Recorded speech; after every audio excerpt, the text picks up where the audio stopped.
Aratus or Aratus, depending on your pronunciation. Wait, who was that guy?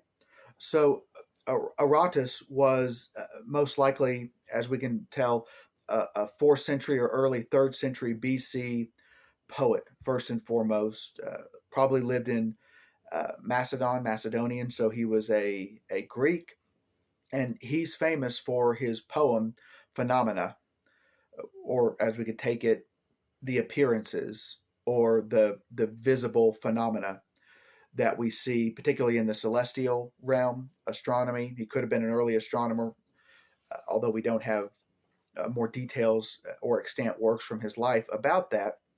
But he's made famous, biblically speaking, in Acts 17, where Paul is ministering at the Areopagus and in giving a gospel presentation to these Greeks, these philosophers, these Gentiles. He references the unknown God, and then to make connection points, he quotes a poet. Aratus is that poet drawing from the work of Phaenomena, where he says, in him we live and move and have our being. And as some of your own poets have said, we are his offspring. There in Acts 17, I think verses 25 or something and following.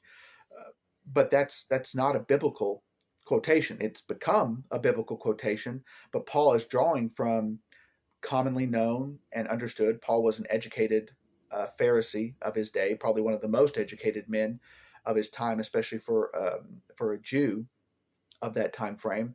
And he sets for us, especially in the Reform camp, what would be a strong biblical principle to seek out in the natural order men, poets, thinkers, pre-Christian, non-Christian, post-Christ thinkers, whoever they might be, that because they have a mind given by God and because of what is called common grace or prevenient grace, depending on how you define it, are able to, because they are made in God's image, arrive at very accurate, sometimes profound truths about the natural world and the natural order of creation that we as Christians should not be ashamed to utilize for our own growth, thinking, our understanding.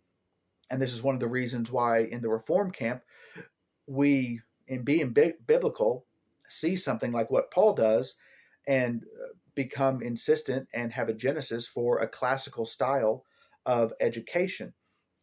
If you go and read his Phaenomena, you'll see it is in probably a clunky, difficult type of hexameter for us, but essentially all that is a breakdown of length and type of syllable.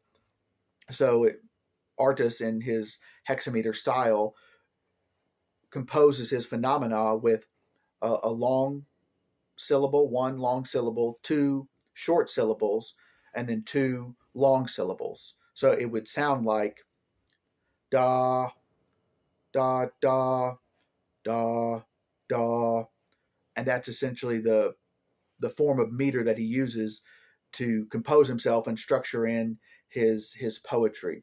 Well, I hope that was helpful in giving you a little more about this 4th, potentially 3rd century pre-Christian poet and thinker, Aratus. Appreciate you listening.